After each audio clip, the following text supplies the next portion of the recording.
Welcome to the Angels, Magic and Joy podcast. This podcast is for those who seek answers from above, guidance and magical inspiration. Immerse yourself in the realms of magic, angels, fairies, unicorns, dragons, and so much more. I'm Kirsty Jandrell, and I'm delighted to be here with you today. And I am Kate Rajpal.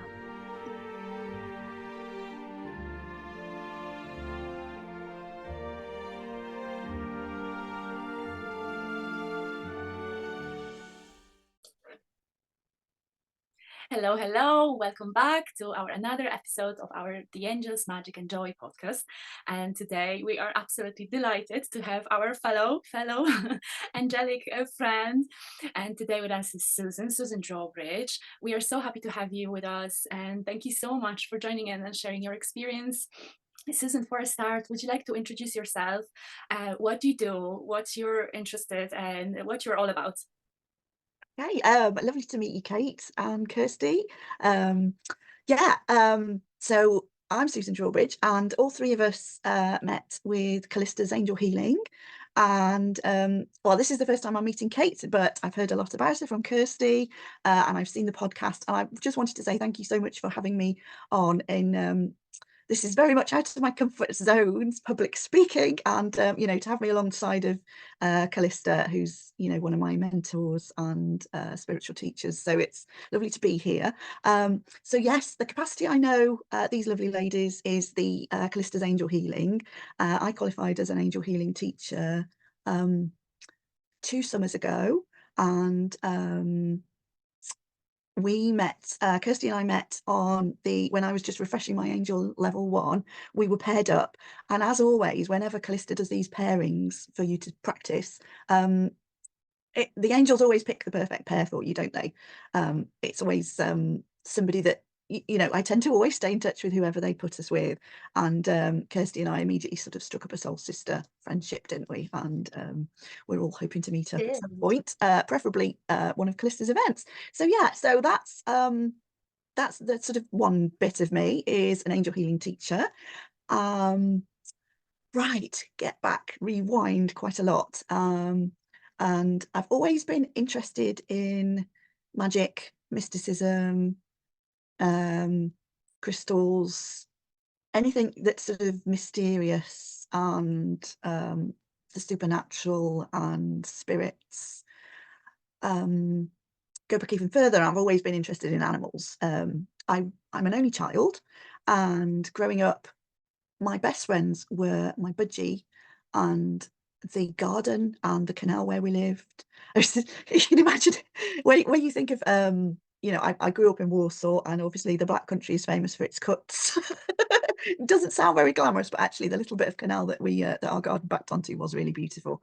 It was my little haven, and I sort of still can feel now the warmth of the bricks as I sat on them. I sort of sat on the edge of the canal. You wouldn't let a child do that now, dangling my legs, and I was watching all the fishes and all the wildlife and all the trees and the plants in the garden. They were all my best friends. So I'm very inspired by nature. I've always felt drawn towards nature as being a great power. Nature and the elementals are kind of how I feel my religion, if you know what I mean. I'm not saying I'm follow Wicca as such, but I'm very drawn to nature, as being forests, woodland, the sea. I'm completely in love with the sea, and 19 years ago I was really lucky to move to live by the sea, and I just would not move back landlocked now. I just have to have water around me. I have to be by the sea. I love Cornwall. I love waves. I can waffle on forever. I will just keep waffling. So yeah, the first budgie that I had when I was about 7, I think that might have instilled a lot about why I feel I'm here to help the animal kingdom. What I really loved about that was that we were able to communicate on a level, not to the level that animal communicators can communicate. That's something that I'm really passionate about, and I'm studying, but it's not something I can do too well yet. But this little blue budgie and I used to communicate, and she used to dance when I played Pop Goes the Weasel. And that just melted my heart that we could interact at that level. And yeah, I think that's one of the first glimpses that I wanted to be an animal. Animal, I'm not going to say animal healer because I don't like the word healer. And harking back to the wonderful conversation you had with Callista a few weeks ago, I totally agree with Callista's definition of the word healer. So I'd like to say that quite early on, really, that especially animals, but humans too, we don't need healing. We may need our energies rebalanced. But we need to accept that we're all whole and everything's as it should be, and there may be things that we would like to change, and therefore healing or a healing or an energy balance would help. But yes, so I try not to use the word healer, but I feel like, I don't know how you two feel, but I feel like we mean, if I said to somebody, oh, I'd like to offer you an energy balancing for your animal, they wouldn't really know what does that mean and what's the point of that. But certainly when it comes to animals, and I've got a little business called Divine Equine for horses. Their heart field is something like 60 meters. The what do you call it, the diameter of their heart, and so they're just awesome beings. And when you go to energy balance with a horse, the horse is balancing you. So, you know, it's just an absolute pleasure and honor to be able to work with horses, and I absolutely love it. And the first time I was hugged by a horse was just one of my magic moments, really. I came home and Steve, my husband, said, "What have you been doing?" Because I was black from head to toe, and the horse had literally kissed me all over. But the trust to go into a stable with an animal like a horse that could tread on you, could do a lot of damage, and I was just totally in the trust, in the faith with the angels, that this isn't, you know, no danger is going to happen. And just the feeling of being at one and communicating with such a divine energy being as a horse was just mind-blowing. So yes, so as far as healing goes, it's very much a case of just balancing the energies. And I also feel it's important to say, because I once got a phone call from somebody to say, would you, I'd like to book some Reiki healing with you, but can you guarantee it's going to work for this ailment that she had? And I'm sure you're both aware, it's the person that's having the healing that is doing the healing. It's their higher self. If they are drawing the energy through us as healers, we're basically just channels, facilitators for the healing to come in the various forms, either from the angels, if it's angel healing, or from the great love source of Reiki, if it's Reiki healing, or spirit, if it's spiritual healing. I do all of those. And we are channels and facilitators, and we aim to hold that best energy for the purpose. So it's the person drawing the healing. And if their higher self, for some reason, has chosen to have this ailment for their highest good, then the healing's not going to work. And so I said to her, no, I can't guarantee, because for this reason. And she said, oh, I'll go elsewhere then. So I thought, okay. So yes, so big interest in animals. Started there. I had some challenges health-wise, which again, I often find that healers do. Although I've always been interested in Reiki, and I've always been visiting Glastonbury, the town, not the festival, the crystal shops, and just always, it's like always feels like home, my magic place. It wasn't until I got to 40 and we were in Glastonbury for my 40th birthday as a treat. And I was so fed up with my health challenges. I'd got ME, chronic fatigue. I suffered really bad with migraines, endometriosis. Yeah, but they were all pretty life. The sort of things that stop you doing what you really want to be doing in life, basically. And so so I'm really fed up of this. And I saw a notice on a window in Glastonbury that said, Reiki sessions here, £60. And this was about 12 years ago. And I went in and I just went, right, I'm having one. And at that point, I don't know if you two feel, I think us as women are not very good at spending money on ourselves. And up until that point, it sounds mad now, knowing what I know, but up until that point, I wouldn't have spent £60, which today would, I suppose, be just about £100 or something like that, on myself, even though I knew it was possibly going to change my life and make me feel like so much better. I just wouldn't have that ability to spend money on myself.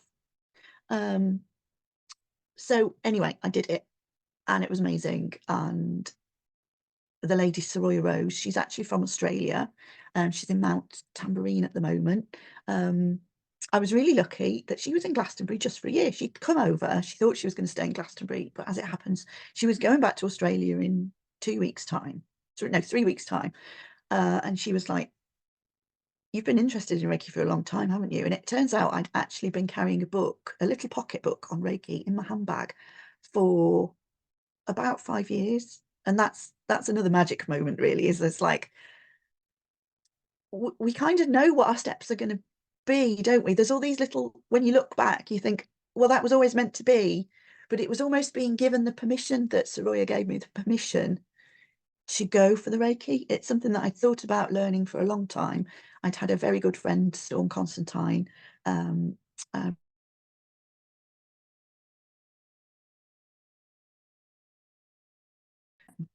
she managed some goth bands as well, and I'm sort of into all of that sort of stuff. So yeah, so I've been meaning to do it, and for some reason, and eventually this moment in time when I was 40 in Glastonbury was the unlock moment. And so we chatted anyway. She agreed to do my level 1 and 2 training in the 3 weeks she'd got remaining in Glastonbury. So we rushed that through, because you meant to leave 21 days between level 1 and level 2, I think, to cycle through the chakras. And that was that changed my life. I think that was the point when I went from victim thinking to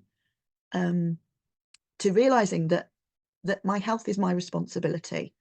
In fact, I am manifesting my life. And quite often it's just a point of reframing, isn't it? It's like, for example, work. We've all been programmed in our culture that work is horrible. We're meant to hate it. We're meant to wish for the weekend.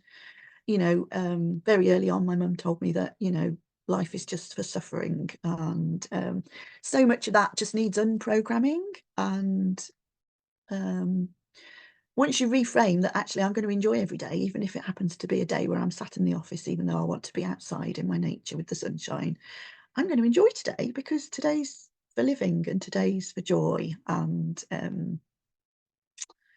yeah. So where was I? Right. Okay. So I'm Reiki trained. So it changed my life. It really, really changed my life. I was able to work an extra day a week, because I'd had to drop down to 3 days with the chronic fatigue. So I was able to work an extra day a week. And I know one of the things that you wondered actually is a special moment, which was, we were, as a result of this, wanted to move house to detached house so that we could have peace. Because one of my it's really important to me to have peace in my life, to be able to come home from work and sit there in silence. And my husband Steve feels the same. We actually just sit here in silence quite a lot. And we had a semi-detached house, and that wasn't possible to always have that peace. So we wanted to move to this lovely detached bungalow we've got. And I really wasn't looking forward to the stress of moving, because I do suffer with anxiety and depression. That was the other thing that part of my health challenges. And so anyway, we're thinking of moving. We put the house on the market. I said to Steve, I'm really not looking forward to this. So I had a dream, and Archangel Michael came into the dream.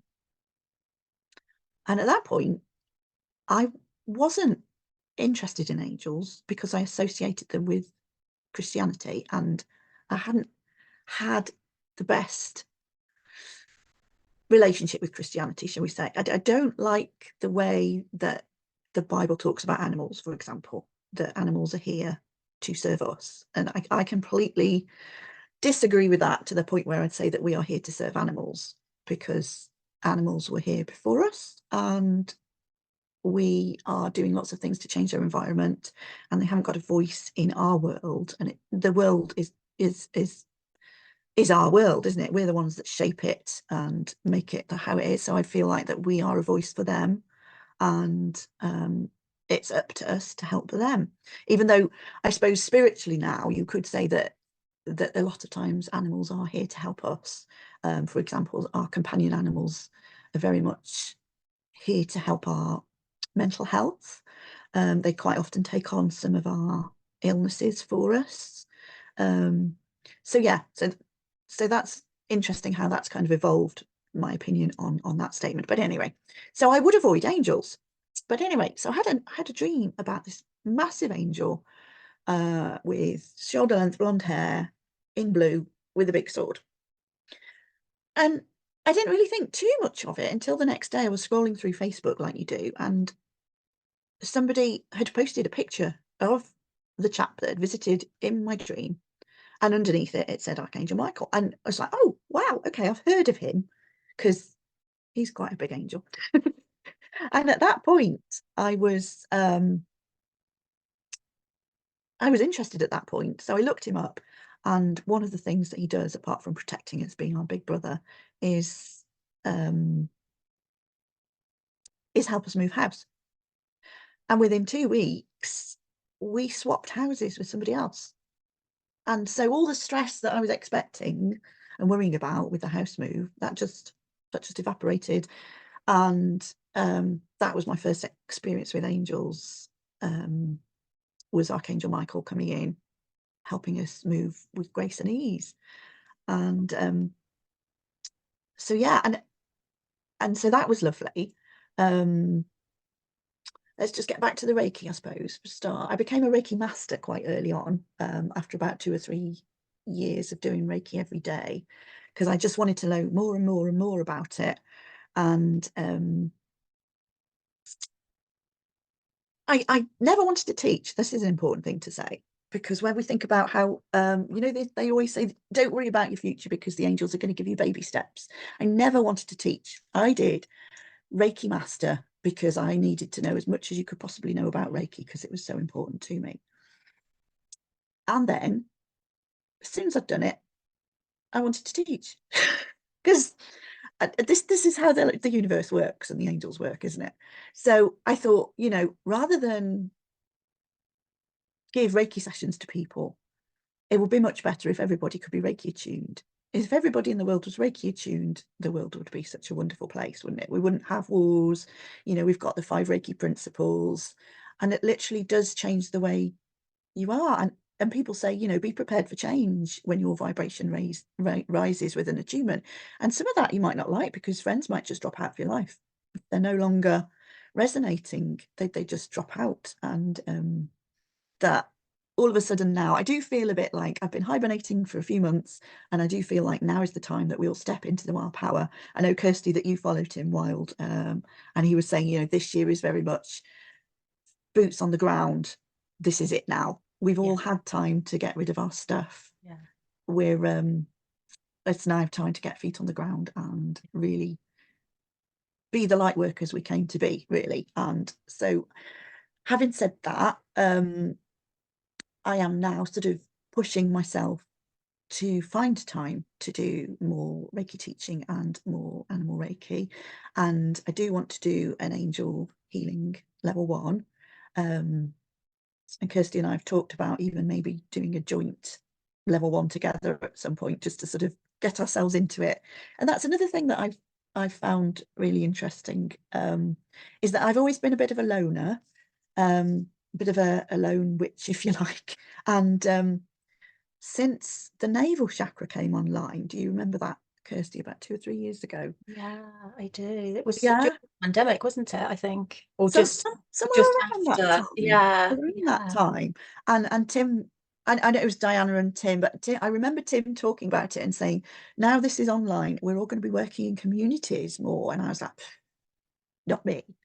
And since it came online now, I've been working with collaborations a lot more. I'm really enjoying it, really enjoying the empowering, working with other spiritual ladies and spiritual people. And I think that's a big thing where, we've all moved forward into somewhere where we didn't know we were going to be. But yeah, sorry, I've gone and on and on and on. What do you do was the question, was it, Kate? Oh, this is amazing though, isn't it? It's so lovely to have this full, rich tapestry of your, because I didn't know half of that. So A it's lot of that. fascinating. Yes. Yeah. Yeah. Well, I asked the angels to channel through me today because I actually said I don't want to miss anything important out. So I think they've just gone, right, let's waffle. So, sorry to hog the limelight as such, but So so many gems in there. oh, thank you. So okay, so we've got that. I do Reiki teaching, I do animal Reiki, I do angel healing, I do unicorn healing. I did that with Callista as well. I have to say a big shout out to the unicorns, because what they've done for me is that they've really kicked my ass into gear. They really practically go, right, this is what you've said you want to do. Now let's take action. And a lot like the female archaea, you know, Callista's always saying the female archaea have come in to help us take action. The male aspects, like Archangel Michael's protective, Archaea Faith has come in to go, right, okay, have faith, do it. You don't necessarily need your protection, you just have faith. So they're all the practicals, aren't they? And again, the unicorns, I don't know if you two have done the unicorn, have you? Yeah. That was a really empowering course. And again, what I went into it for was to learn the modality. And what I got out of it was completely different. Yeah. I really value it more from how it changed me. And those weekly, I mean, Callista put so much time into that, to hold space for 12, 13 weeks and have that dedicated hour each week with us all. I absolutely loved looking forward to that hour. Yeah, really. And the fact that one of the home plays was to do a video and put it on the Facebook. I think that's probably the start of where I've been able to now public speak. Because at university, we had a course, and at the end of the course for our degree, we had to do a public presentation. Well, it wasn't public, it was just with the 20 people in the class. And I couldn't do it. I stood up and froze, and I couldn't do it. And throughout school life, I would dread school because I would dread the teacher that would pick on you and go, what's that? I would just spend the whole lesson cringing. And so for me to be here now, public speaking, I think a big chunk of that I owe thanks to Callista and the Unicorns, because that really did change that. The other bit that changed it was me starting as a Tropic Ambassador last year. Because part of that is to go online each week and say hi to people and talk about what's come out, what's new. And I do a weekly thing where I talk about, I do card readings on it, and I do a little bit of Reiki, and I do a little bit of meditation as well. And so that kind of, again, I sort of joined because I love the products and I love the ethics and the high vibe and the cruelty free and the fact they give back to charity and the fact that they're organic and the fact that they're carbon negative. I did all that because I love the products and I wanted some discounts. And what's come out of it, and I very much felt the angels were pushing me to do it as well, because there was a part of me that said, should I really be doing something else that isn't spiritually based when I haven't got time to do the spiritual things I want to do? And the angels were like, yes, you really should be doing this. And now I know why, because it's really empowered me. It's given me resilience. You know, you need resilience because you might talk to 10 people and rave about that thing that you love, and 9 of them will go, oh, I don't, I'm not interested. And one of them will say, oh yeah, I'd like to try that. But so it does give you resilience as well. So that's interesting growth over the last couple of years. We're talking about Orengus and Alphedia. They do Merlin Vortex, and I absolutely love that as a healing modality. So I do that a lot as well. I find it really, really powerful. Can you tell us more about that, Susan? Because I'm not, I know of those two teachers, but I don't know that modality. Can you tell us a bit more? Because that sounds very intriguing, I have to say. Yeah. Yes.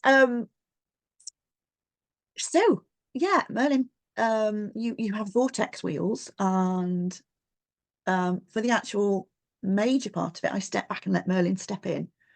And there's different flavors. Like you start off with, it is a distance modality, actually. They taught it as distance, and I think if you were doing it in person, you just put your hands on somebody's shoulders. But I'm very much into distance healing because I like to be comfortable and relaxed in order for the energy to flow better, to be a better channel. And I am quite shy. And the thought of going to somebody and putting hands all over them, I actually, that's out of my comfort zone. But again, that's something that's changing because we're doing a Reiki share weekly now with some of the people that I've got to know through learning mediumship. So yeah, so you connect with somebody, and then you clear out, you energize them, you do a clearing, and then you do harmonizing, balancing, and it's 20 minutes, half an hour, and it's really powerful. It's about an hour's worth of healing. So yeah, I'll have to do one for you, Kirsty, to Oh, thank you. I love that. yeah. Yeah, I'm intrigued because I love Merlin. He's yeah, he's been peeking into my field for the last 6 months or so. So I'm intrigued. So I'd love to. I'd love to.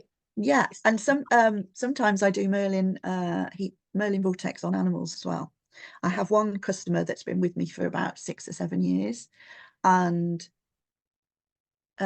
at one point I said, "Oh, would you like to try?" And she said, "Oh, yes, please." And actually on herself and her family as well as her animals. And this is all completely distance. And she loved it. And her sister and her father tried it. And the things that they saw, I mean, they must be quite naturally psychic anyway, but they were very impressed with what they saw. And the other thing that I just love about exchanging animal energies is the communication aspect of it as well. Sometimes I do get little messages, and again, that's something that I would like to take further in the future, to actually do some courses. But it's just lovely when you get little messages drop in, and visions. And yeah, we need to talk about George as well shortly. Yes. So what else do I do? I think I've covered everything I do. Do I? Okay. Angel healing, unicorn healing, Merlin vortex, spiritual healing. Gordon Smith trained me on spiritual healing, and I am training to be a medium. Actually, that's not distance. I'm actually doing a local group, which is unusual for me.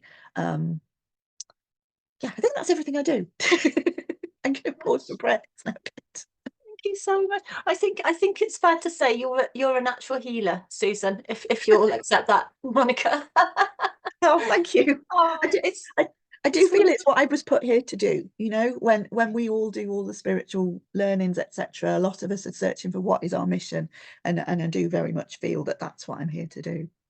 Sorry, carry on. Thank you so much for relating all of that, because I think it's so inspiring as well for our audience when you hear someone talk about as Kate and I always call them, the angelic breadcrumbs that get laid in front of us, and we follow Yeah. them, and as we Yeah. follow them, we get then led to the next one. And it was just so lovely hearing you weave that story of really sort of coming into alignment with what feels like your soul's purpose really now. So thank you. Definitely. And also the fact that the path just changes. You have no idea where those breadcrumbs are going to lead, do you? Like, I didn't think I would ever be a teacher. I didn't think I would be comfortable to speak publicly. Yeah, lots of things have changed. So yeah.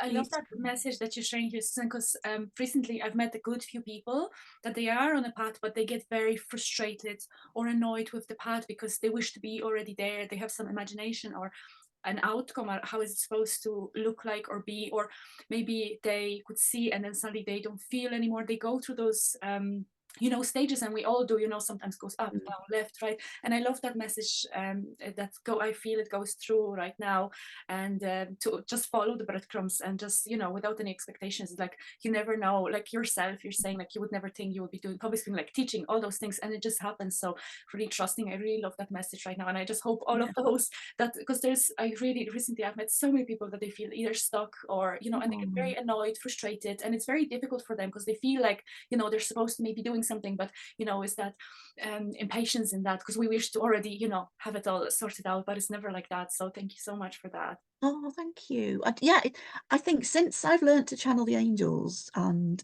again, a big thanks to Callista for the angel healing, I absolutely love channeling the angels, and it's so natural for me. And again, that was a complete shock, because going back 10 years, if somebody said, would you, here's a couple of card decks, do you want the one on angel, or do you want the one on Celtic trees? I'd have gone for Celtic trees. And it's just really trusting and going with the flow. I think the biggest, the first angel workshop I went to, actually, I channeled the advice, and the advice said to go with the flow. And I think that's probably the best life advice anybody could have, isn't it? You just, it's like tropic, I just like, really should I be doing that when I've got so many other demands on my time? But the angels were like, and when I say the angels were like, I wasn't hearing voices as such. I was just like, it just kept flowing. And if something just keeps flowing really easily, and you just kept being given the next step, then I think just take it. Just connecting with your heart and think, does this resonate with me? And just follow the steps that you've been given, the breadcrumbs you've been given, and really don't worry about the outcome, because you might have fixed idea, but that might not be the best for you. I mean, manifestation's amazing, yeah, and we, you can have a picture board and whatever of exactly how you want things to pan out, and that's brilliant. But then I was going to say, always when the angels change your path, it's for the good, isn't it?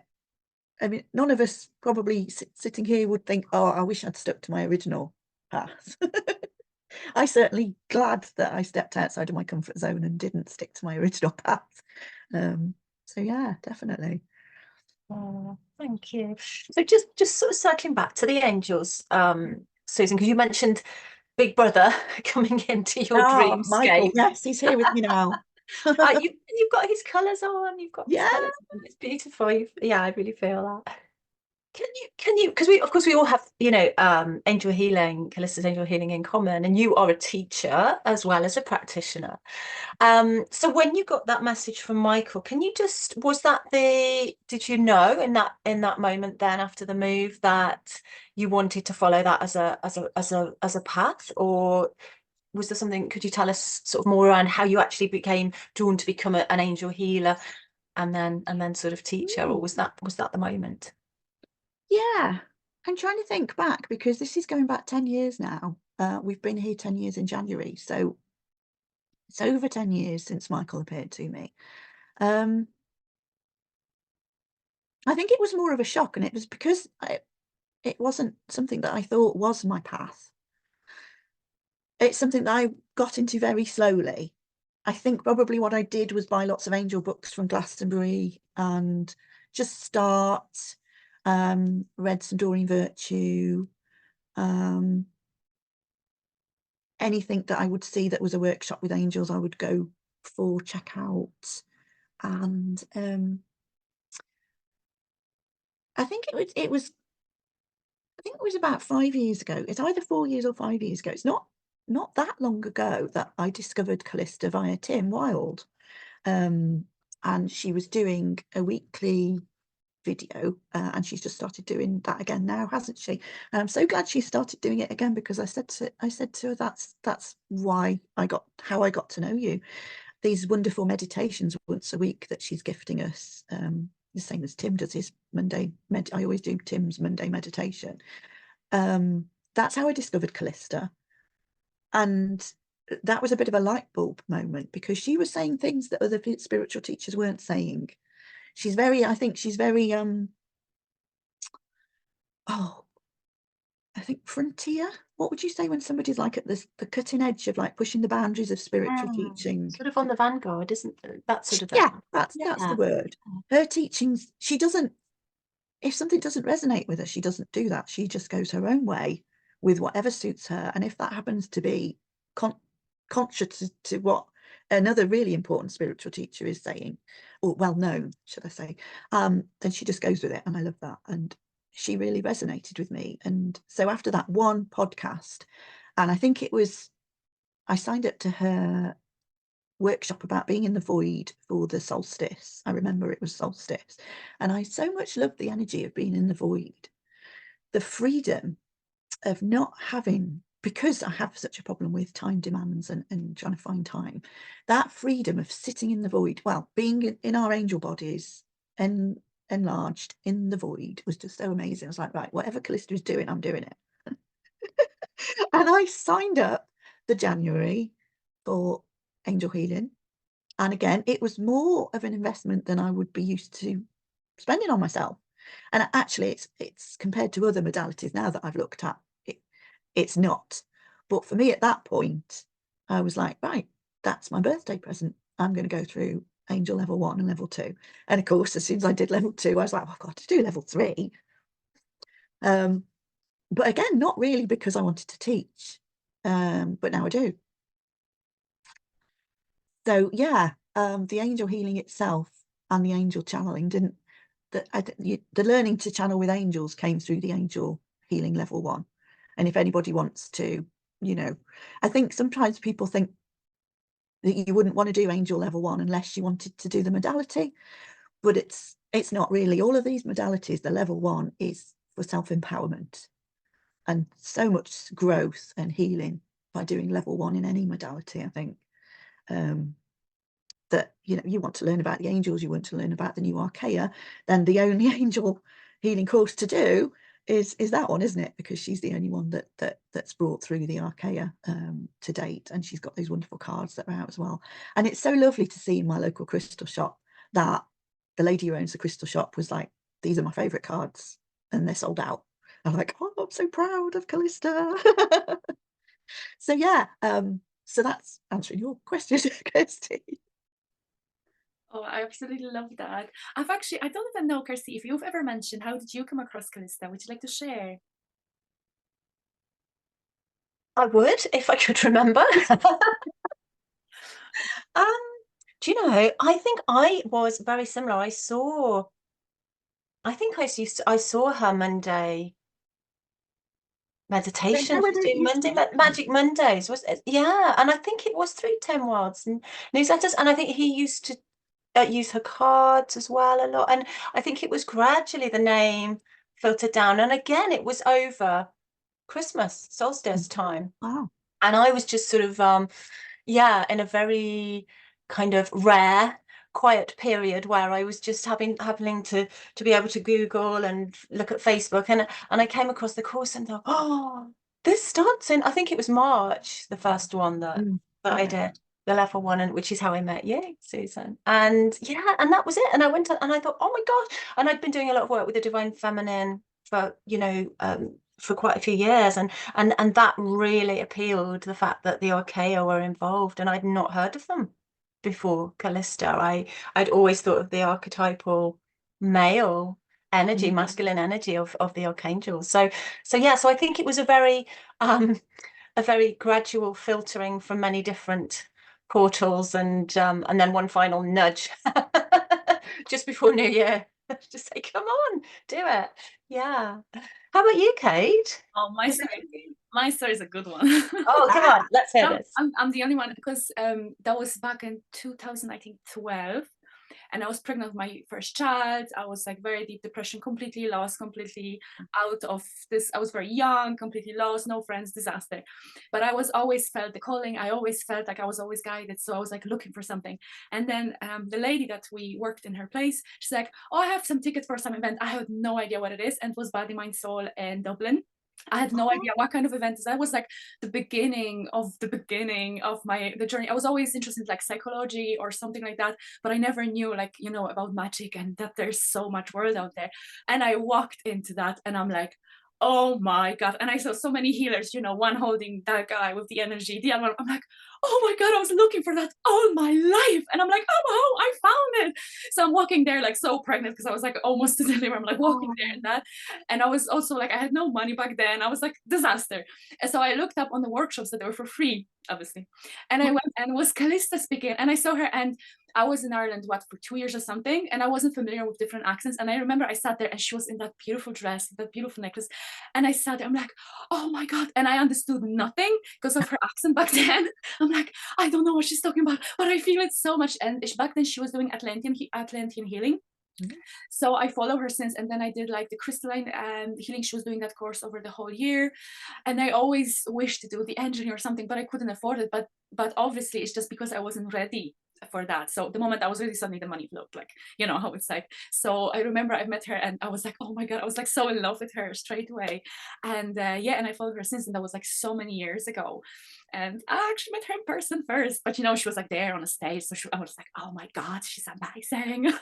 And then it turned out she's actually, you know, what I love about Calista is she's so real, like, because I would have different, you know, I would meet different like teachers something, but they're always like somewhere out there, and it's like I always felt like uncomfortable with that. Like I didn't feel like it's my truth. Maybe it's true for somebody else, but of course I felt like, yeah, she's like a normal person, but not at the same time. And you can feel that, you know, like, so maybe let's say not that ego based, you know. Yeah.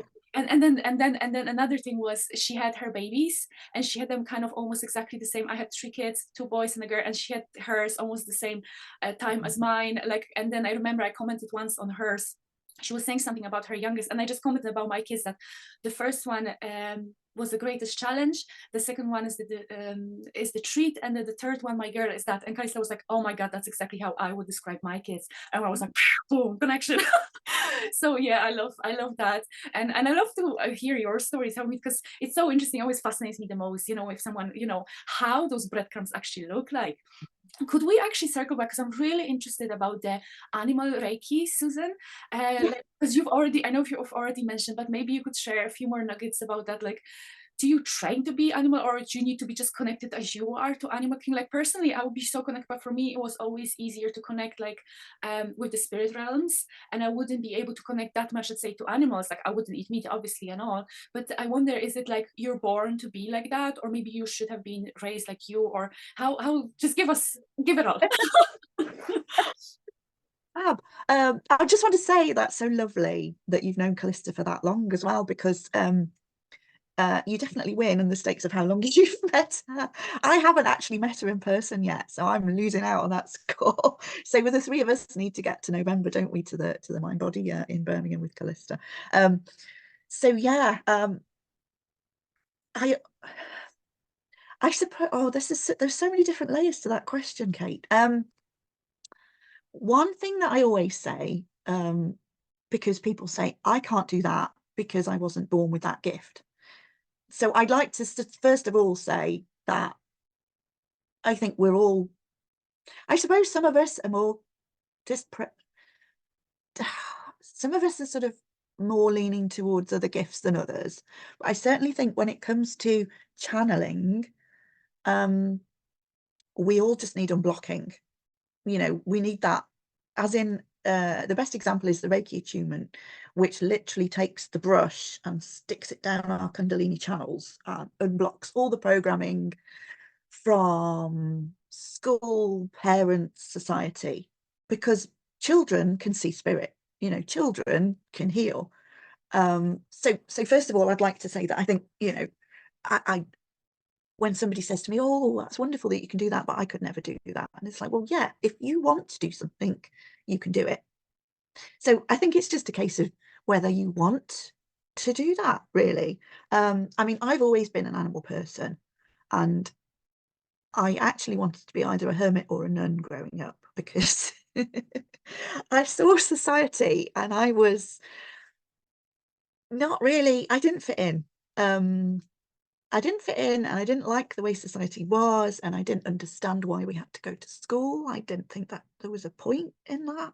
I think the education system needs a massive overhaul, but that's another, you know, it's like we're not all the same, are we? We, you know, and it doesn't, oh, anyway, yes, don't get me on that one. But so yeah, before I met like-minded souls like you two and Callista and Elfidia and Diana and Tim, and before Facebook, really, and as much as people put down Facebook. If it wasn't for Facebook, I wouldn't have found my tribe.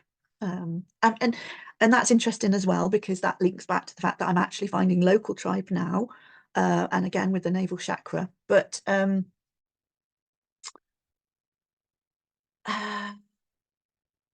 got where I was going now. Where was I going with this? Animals, yes. So I was way more interested in animals than humans.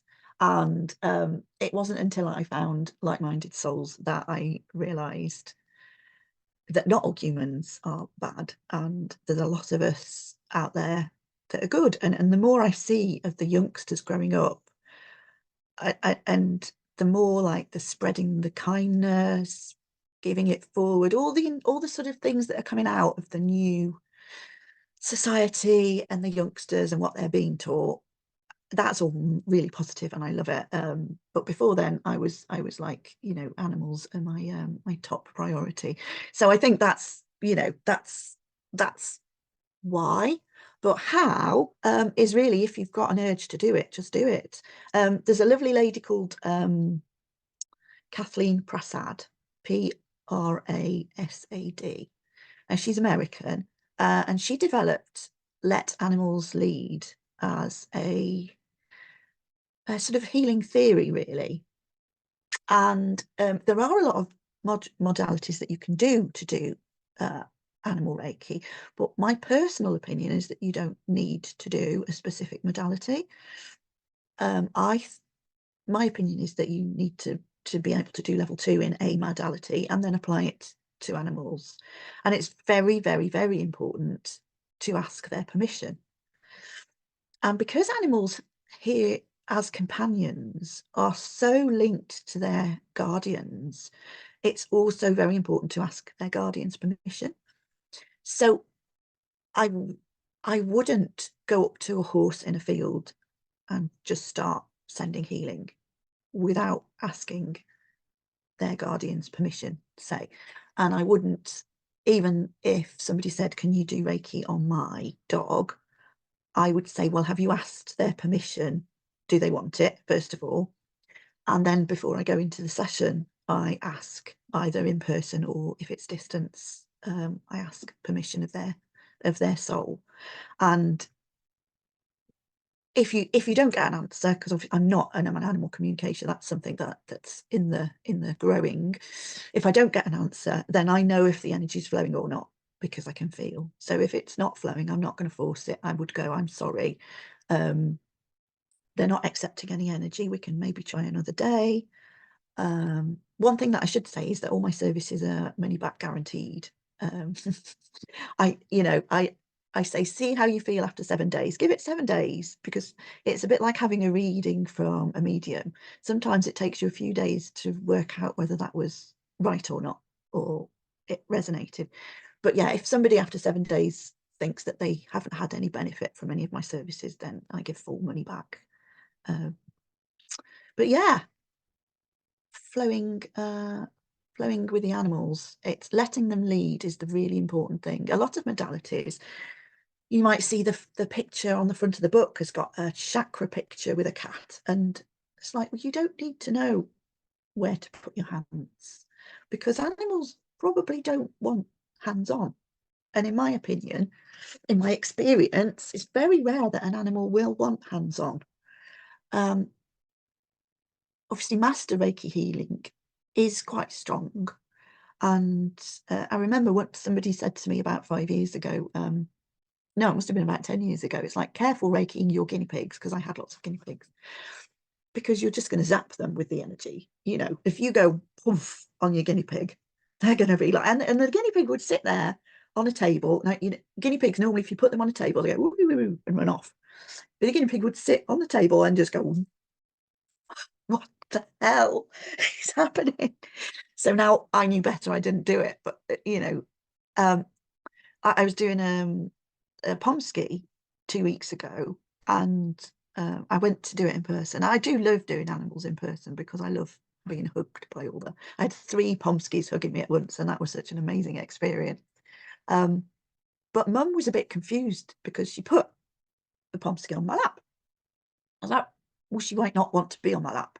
And she was very comfortable on my lap. And as soon as the Reiki started, she got up and she went to the corner of the room.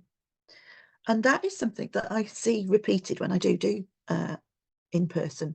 I think you go into a room with an animal, you introduce yourself, you're just very open with the energy. And if the animal feels comfortable, they'll come and maybe put something that hurts under your hand. But more often or not, dogs seem to be comfortable about a distance of 2 meters, 3 meters.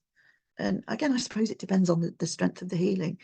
But in my experience, that's how that works. And you can see that they're taking it because they'll immediately be like asleep. And you know when they've got fed up because they'll be pottering around. They'll now want some drink generally, and they'll probably want to go outside for a wee. So yeah, but Kathleen Prasad, Let Animals Lead philosophy. If anybody's interested, I would definitely say to read what she's got to say on the matter. And her books, she talks you through how to heal animals, and that's without any modality as well. She just does it from connecting into source and connecting down to the ground and connecting heart to heart with your animal. So yeah, if you want to do some animal healing, then read her book, I would advise. Thank you so much, Susan. And yeah, I guess now is a really good time to chime in and just firstly sing your praises, because I'm very grateful that you were able to facilitate some animal healing for two of my fur babies Yeah, they were very recently. So I might ask you to expand on that. And it was, you know, as you were talking, they were both remote healing, and I was with both of them, and they were so different, such different experiences. And as you were talking, it really resonated with them having to be. I love the fact that you ask their permission as well as their guardian, because that's so respectful, and it must I guess enhance the efficacy of the healing as well. But our cat was very, very receptive. I'll let you talk our audience Yeah. through that. And whether our dog was just, he was just not in a space really to be really wanting to engage in the healing Yeah. at that point. So it was really, really interesting to see that contrast in the same day, really. So could you expand on that a little bit, please? Yes, thank you, Kirsty. I'm so glad that you gave me that experience, because I've never done it before with one client completely after the other client, because you had two. Sometimes people ask me to do both dogs at once or whatever. So I've never done it where I've literally spent half an hour doing George and your cat, and then I switched after sort of like a quick Archangel Michael cut of chords, etc., and redo of the symbols, cut straight into Shanti, your dog. And what was amazing to me about that was it confirmed to me that it's nothing to do with me, nothing at all to do with me, because the first experience was magnificent and full of colours, and the energy that was flowing for George. You know, if ever you were sort of had that slightest doubt that the colours that you see when you have these experiences is something to do with you or how you are on the day, you know, sometimes you might think, oh, maybe I was slightly higher vibe that day when that experience with George happened, but the exact same person, same position, and I didn't get any colours really with Shanti. But George, he's the first cat that I've done that's behaved like the textbooks say, which is textbooks say that cats are so wise, they already know about healing, all the modalities, they already know it all. And so they will take over their own healing. And George did. It's just like, I was blown away. I was sat there just relaxing, enjoying the colour show, because the colours behind my eyes that I was seeing, it's just all the different shades of the rainbow. And George started off at the heart with the greens. And it wasn't, when I heal, I see a lot of red, I see a lot of green and blue swirls. That to me is like a Reiki, the signature of Reiki, really. But it was vivid green, and then it was bluer green, and then it was all just like different. Oh, it was amazing. So he cycled through the heart, and then he started on the base, and he went red, orange, yellow, green, and then he went into the blues, turquoises of the higher heart. And I was just, and not only did he do it in the seventh dimensional chakras, which as an aside, I'm quite interested in, that George was doing the seventh dimensional system. And obviously at the moment, especially when you're teaching Reiki, you don't know whether to do 7th dimension. Do you do 12? Do you do 13? Do you do the new colours that Diana and Tim have brought in? Anyway, George was on the traditional colours, and then he just stopped. And I looked at the time, and it was dead on past. So I feel like really I should give you your money back there, Kirsty, because George did it himself. Absolutely not. Oh no, I'm so grateful. He was, I mean, he is such a wise cat, and we always joke and call him Mantra Cat, because he loves to he always comes up with, if there's some mantra music on, he loves it. Oh, But he because I was didn't know so, that. well, he was so in need of that healing, and he just I wished you could have seen him. I wished I could have videoed it for you, because he was just so relaxed and, yeah, just in receipt of that. So thank you. It was beautiful to see. It was so Oh, chill. it was lovely. But yeah, Oh, that was a massive lesson for me in trust and faith, because as I say, the same day, the same me, and the experience with Shanti was very different. It was difficult to pick up whether the energy was flowing or not. And I said to you before we started, didn't I, Kirsty, that sometimes animals don't know what the energy is. And so the first session with an animal can sometimes be a bit blocked. And then sometimes when you have a second session, it will just flow instantly, because now they know what it was. They've processed it. They know that they felt better after it. And that's certainly the case with Shanti. And whether we might have a second session with Shanti to see if it flows better, might we? oh yeah. I think, I mean, he's naturally quite of a nervous disposition anyway. So I Yeah. think he would probably be wondering what it was. So I think, yeah, a second session he'd be more receptive. But Yeah. Oh, yeah, it's so interesting. I must tell you about Wiggles at this point as well, because when I first did Wiggles, she's a black lab, and she had a stroke. And she's sort of 12, getting on. And the first Reiki didn't flow very well. The second Reiki, and this is in person, she broke all records. I was there for an hour and 10 minutes, and I couldn't, it was an hour and 10 minutes before it started to fade a little bit, and I was sat there exhausted. And her mum was like, "Is it finished yet?" I said, "No, she's still taking it." So you can't really, again, it all just comes down to the animals are directing their own healing, Yeah. and they're probably way more in tune with it than we would be having a session ourselves. And so the second one, she drew masses amount, and I was wondering what's going on here, but had amazing feedback the next day. Her daughter had said, she's much more like she used to be, and she's still doing well. So yeah. Oh, that's so lovely. Thank you, Susan, for sharing. And yeah, it's such a beautiful, beautiful gift to be able to share. Oh So yeah. thank Yeah. you. Yeah. Very honoured that I'm here at this time, being able to offer this service to Yeah, animals. yeah, absolutely.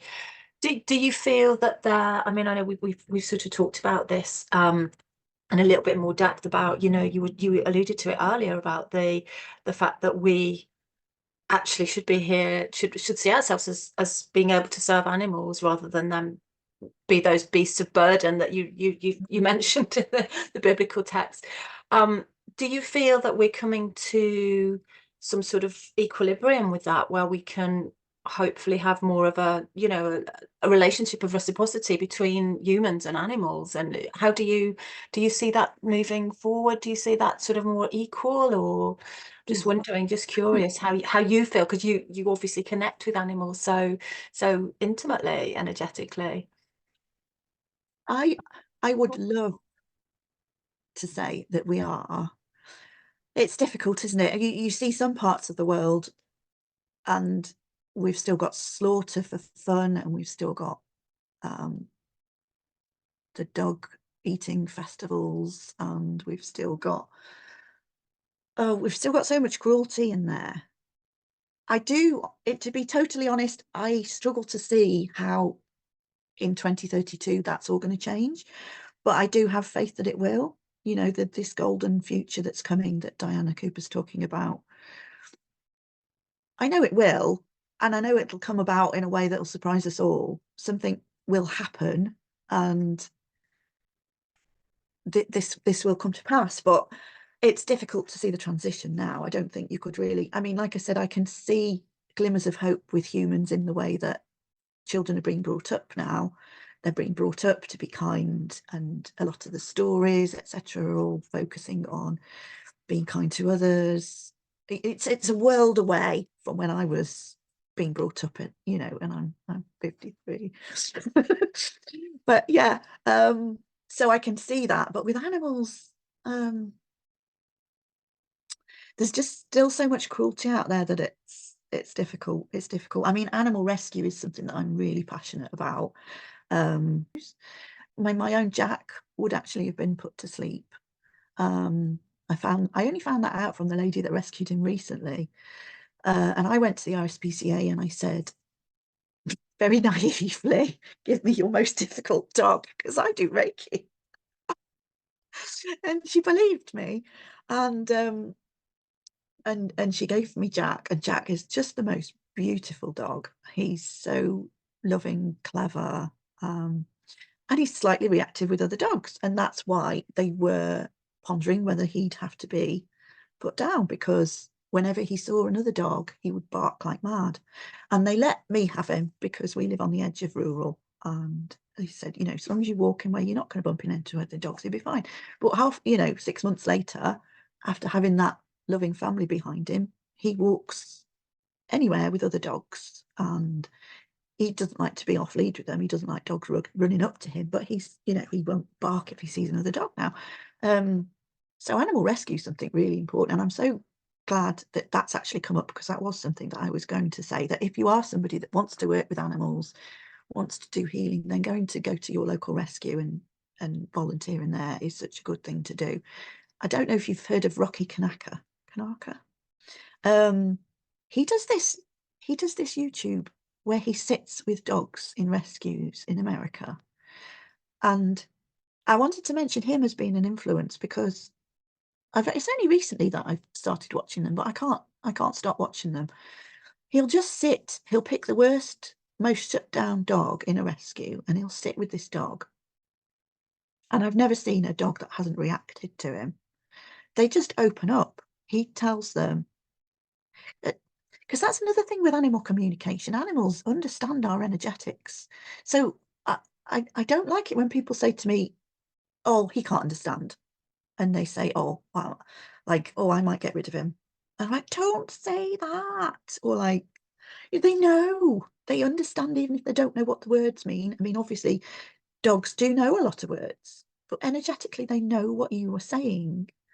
And so it's really important to talk to your animal. Like, don't just ignore it. Just chat to it. You know, oh, I'm going here now, and I'm doing this, and I'm just talk. Anyway, Rocky sits down with these animals and he says, you are safe now, and I'm so sorry that people didn't feel that you were valued enough before. And all the words that he says to these animals, it's just, if you ever feel down, put a Rocky Kanaka YouTube on, because that's what I do. I sometimes put one on before bedtime and just see the miracle of him turning around this shut down dog into a dog that's accepting treats, that's licking him, that's cuddling him. And it's all about energy, and that's part of how I do my Reiki as well with animals, is that I energetically tell them they are safe.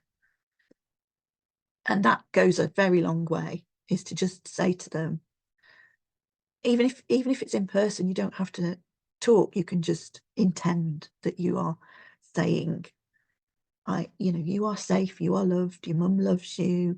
Just because you were rescued, she's still keeping you. You don't have to worry about this. And like with Kirsty, I said, don't worry, the move, you're all going together, you're all going to be together. Nothing's, because they pick up on all the stresses. And I know you were saying, that Shanti had got collie nose and was quite stressed. And that's another thing that I wanted to say, is that, it's be mindful of your energies with your animals, because I think part of their soul mission is to be here to take the burden of what we're going through. And so many times vets have said to me that they've had people come in and their dog has developed exactly what they've been diagnosed with a few months earlier. Or the dog has taken on something that they haven't had. You know what I mean? The dog is getting ill instead of they're getting ill. And so I know you said to me, oh, he hasn't seen me pack any boxes yet, but he's still stressed. And I'm thinking he still knows your intention. Yeah, That you're coming up absolutely. with this stressful period, and that Yeah, you and your husband are stressed. So, you know, yeah. poor thing has taken that on. Yeah. And I really think that the more because now he's so much better just to tell everybody, and we've just had a little temporary move. But, you know, even though ostensibly we weren't stressed, you know, he must have they pick up on energies, don't they, as you say? And I think, bless him, he's such a sensitive soul that he had picked up, and then that caused him to be under the weather. And he's so much better now. We've actually made the move, and he realizes we're all together and we're staying together. I think so absolutely. So just to reinforce that, you know. So, Yeah. oh, But I was just going to say as well about rescue dogs is that, you know, I just don't understand why people wouldn't have a rescue dog, because you get a dog that's suited to you. You know what their personality is because they're already a formed, you know, even if they're, say, 6 months old, you know what they're going to be like. The rescues tell you what their pluses and minuses are. You don't have the problem of all the puppy mess. And they're forever grateful. You know, these dogs remember when Jack's rescuer comes to visit him, which he does occasionally, he wets himself with excitement. He's like, oh, it's Abby. You know, it's just, I think I think as humans we underestimate animals. I think that's to summarize what I'd like to say about that, really. So yeah. thank you. And I love that you mentioned about asking for permission, and that reminds me, like, imagine going to someone on the street. I'm like, okay, I'll give you a healing. Like, why would we treat animals different than we treat Yeah. humans? I just imagine, I just picture reverse that, let's say, to humans. Like, you wouldn't treat a human like that, you know? So why are you treating animals differently? And I love that. I just imagine that in my head. Imagine just going Yeah. to the street Yeah, and if somebody suddenly like, grabbed you and put their hands all yeah, over. yeah, how would you feel, you know? Yeah, I love that. Oh, animals, of course. Could we circle back, because there's one question we always ask of Kirsty in our podcast. As you know, it's and just magic and joy, and the magic part, of course, is the big one. And we absolutely love people sharing, you know, the experiences, the magical experiences. Is there any particular experience that you would like to share, maybe an angelic one or magical one, something, you know, maybe that happened to you, and that you would like to share, you know, giving that hope? And I always find that when we share those experiences, it very often opens up for other people, and then magic happens in their lives. I've experienced that myself, that I would listen to someone sharing their experience in magical, and then suddenly magical things would happen in my life. So is there anything you would like to share today? Hmm. I think I've already given you all of my magic moments. Is the problem here? Oh, because the biggest one was the Archangel Michael. There's just so many magical moments now, though. This is there's almost a synchronicity every day that you sort of, I mean, the synchronicity of you talking about Collie Nose, Kirsty, because then I've been Googling it and Jack's got it too. And then I'm thinking to myself, oh, you know, I'd better make sure I do Jack a bit more Reiki. And what I love about this, there's so many, when you get signs from the angels, that they tend to be, they give you two in one quite often. They'll give you one sign. It's a bit like it's like a reading from a medium, because we're doing this medium training. And quite often the sign that comes through will apply to two of the people or two of the spirits. And quite often, say when we were in the angel healing groups, quite often what the cards would say is for at least two or three people in the group. And do you find that when you actually listen to somebody doing a card reading, that you think, okay, well, why am I listening to this? Because they're doing a reading for somebody else. But it's the reason you've been drawn to put that on is because there'll be at least some elements of that reading that apply to you as well. And I just think that synchronicities are really speeding up at the moment. I'm trying to think of one. I think I've already shared all of my magic. Oh, bless you. You are magic. Your whole the And We're it's sorry. true. It's so true, isn't it? Once you I think Kate and I were both nodding at that, those messages that come through when you're in sacred space or you're in a spiritual class, they're so often for more than one. And yeah, there's once you open that awareness and receptivity, there's magic everywhere, isn't there? Yeah, Yeah, absolutely. yeah. So yeah, thank you. I'll have to share one thing, which was Glastonbury, one visit to Glastonbury. And the one thing about Glastonbury is that every time we go, it's an example in life in that you never know what it's going to happen. You never know you could not predict what the highlight of the trip is going to be. And the one trip, Steve and I went, we ended up going to see a band at the King Arthur. And this lady was saying, follow the signs. And the whole song was follow the signs. And she was so comical. But that is it, really, isn't it? If you were going to say what's Yeah, two things for life, is one, follow the signs, and two, go with the flow.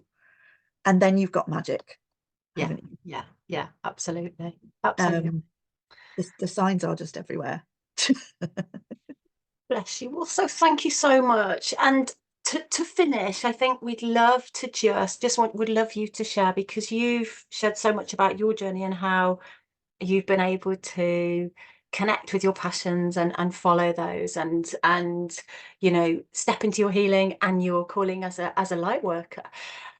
Is there any little tip that you might be able to offer to our listeners, about how they might be able to do that? Because, I think we all agree, these times, as you mentioned earlier, it's all about us stepping up and stepping into our soul's purpose, and the earth needs it. We need it. Yes, Humanity needs it. yes. Is there any one tip that you could offer, Susan, from your experience, or anyone else's advice that would really help someone if they were just, a little bit reticent about Yeah. following their path?